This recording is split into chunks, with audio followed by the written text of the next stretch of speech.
The Society of American Archivists adopted Describing Archives a Content Standard, commonly referred to by its acronym DACS, as the official content standard of the U.S. archival community in 2005.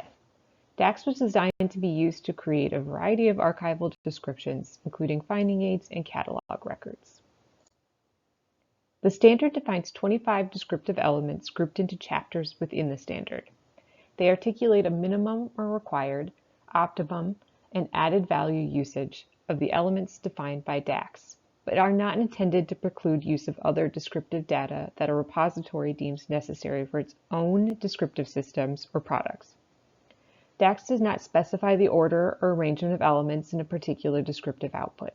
It's designed to be a flexible set of common rules or guidelines that allows for adaptation to the needs of your repository and ultimately your users. I've included the chapter references here and throughout the slides so that the standard can be easily navigated for more information on the elements. Chapter 1 of the standard provides information on levels of description.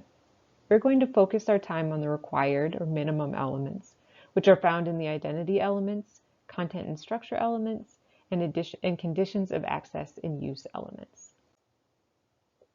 Before we dive into the elements, there are some key takeaways from the principles of archival description, which can be found in the front matter of the standard, that I think are important to remember. These provide the big picture context when the specificity of describing materials to a standard feels overwhelming.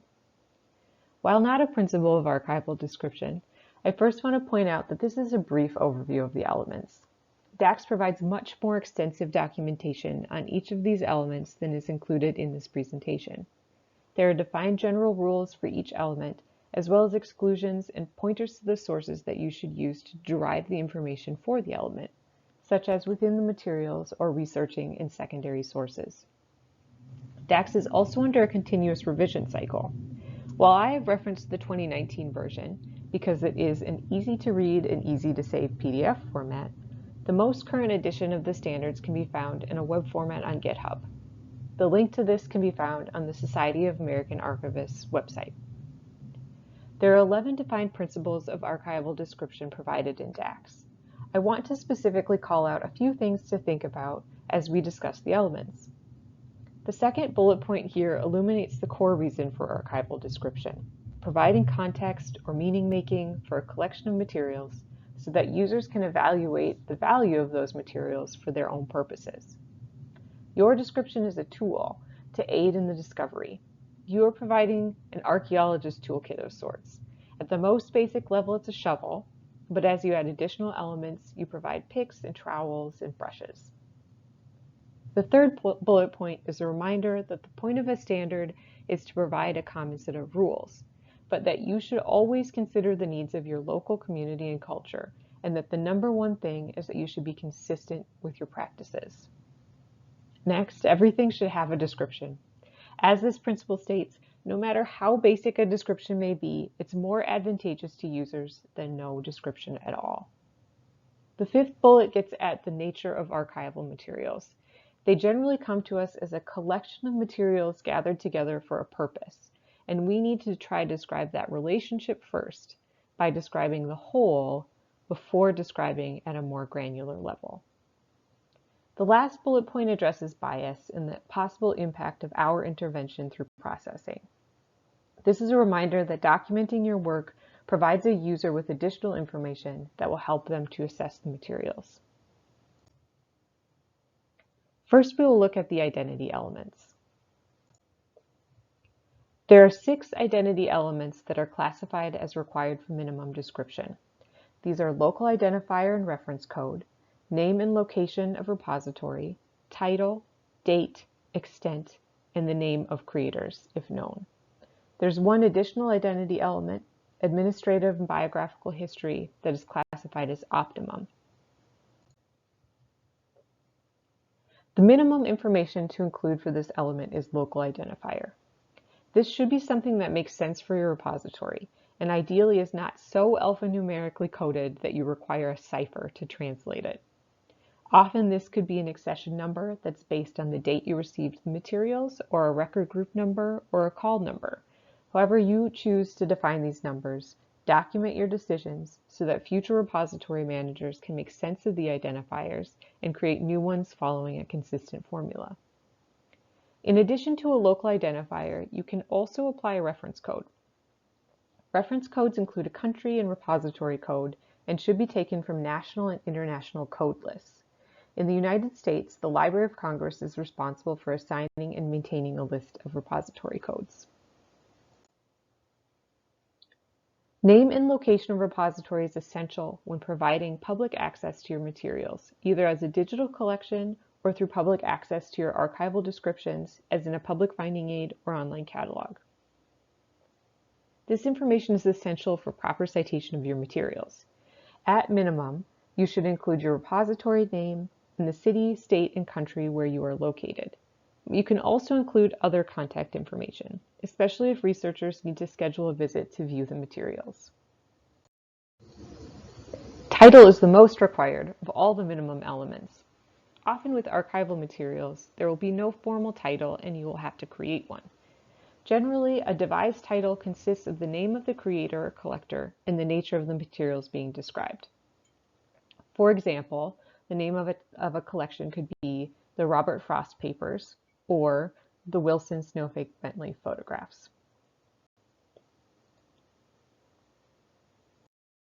Your date element may include multiple different kinds of dates if relevant and deemed necessary. If recording multiple different kinds of dates, they should be labeled clearly and explained in the scope and content element. Dates can be described either as a range, series, or a single date. Inclusive dates show a span of a period of time, the earliest and the latest dates of the materials being described. If it is an active collection, which will be accruing more material, the latest date would be recorded as ongoing.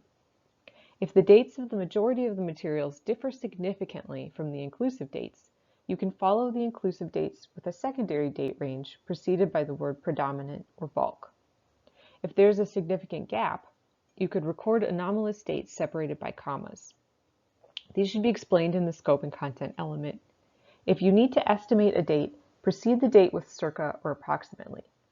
Single dates may be a single year or a year with a month, or an exact date expressed as year, month, day. If no date is recorded and you don't feel that you can estimate a date, you should record the date as undated.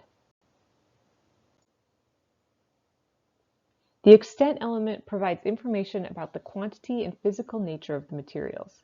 This is most often expressed as linear or cubic feet, or for digital collections, total number of bytes. Number of items or number of containers or carriers. Sometimes you may want to include the material type, either as a specified number or as a qualifier to the statement about physical quantity. For example, 3 boxes, including photographs and textual materials. It's important to include information about the quantity and physical nature of the materials for several reasons. It enables users to eliminate material that is irrelevant to their needs. For example, a user may only want the material containing photographs. It also enables users to plan their research. Knowing the quantity is important because it takes longer to go through 30 boxes or 20 hours of sound recording than it does to go through 1 box or 5 hours. The amount of detail provided is a matter of institutional policy and depends on users and available resources. For archival materials, the creator is typically the corporate body, person, or family responsible for an entire body of materials. A collector or compiler of materials can also be considered the creator of the collection. This distinction is especially important if the subject of the collection is a well-known entity, but the materials have been collected or compiled by someone else. For example, the Victor E. Reichert Robert Frost Collection at the University at Buffalo is a collection of publications by Robert Frost and other items related to him that were collected by Victor Reichert. The finding aid includes Reichert as the creator of the collection and also highlights Frost as a creator of works within the collection. The administrative or biographical history element is classified as an optimum element. This element is used to provide additional context about the relationship of the creator to the archival materials. Using our previous example of the Victor E. Reichert Robert Frost collection, the biographical history element in the finding aid explains that Reichert was a longtime friend of Robert Frost, was instrumental in awarding Frost an honorary doctorate at Hebrew Union College Jewish Institute of Religion and was an avid Frost collector. This provides the researcher additional information as to how the materials in the collection came to be together. Next, we will look at content and structure elements. There's one element classified as required for minimum description. It is scope and content. There's one additional element, system of arrangement, that is classified as added value. The scope and content element provides a general description of the nature of the materials. The point of this element is not to provide a summary of the information contained within the materials, but to provide information about the materials that will help a researcher determine their potential relevance. This could include function or form of the materials, the date range or geographic areas they cover, or significant subject matter like events or people. Next are conditions of access and use elements. There are two elements that are classified as required for minimum description. These are conditions governing access and languages and scripts of the material. There are four others classified as added value: physical access, technical access, conditions governing reproduction and use, and finding aids, which refers to additional finding aids related to the materials. This element provides information about any restrictions placed on the material by the donor, the repository, or due to legal requirements. If appropriate, it should be made clear why the materials are restricted, when the restriction might be lifted, who the authorized users are, and who could be contacted for permission to access the materials. If there are no access restrictions, this should also be stated. The additional value-added elements pertaining to access are not required, but they can be incredibly worthwhile to include for certain collections and material types. Record any physical conditions affecting the use of the materials being described in the physical access element. Record any technical requirements affecting the use of the materials being described in the technical access element, and record any restrictions governing reproduction, publication, or other uses in the conditions governing reproduction and use element.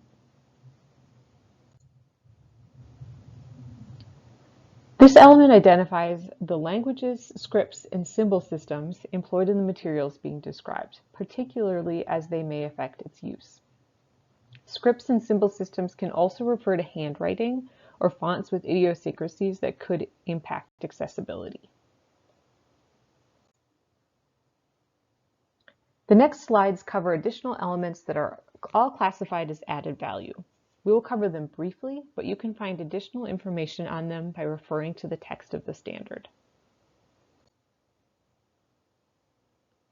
Acquisition and appraisal elements are all added value, and there are four of them: custodial history, immediate source of acquisition, appraisal, destruction, and scheduling information, and accruals. These are generally all administrative elements that would be useful for the repository manager and not necessarily the user of the collection.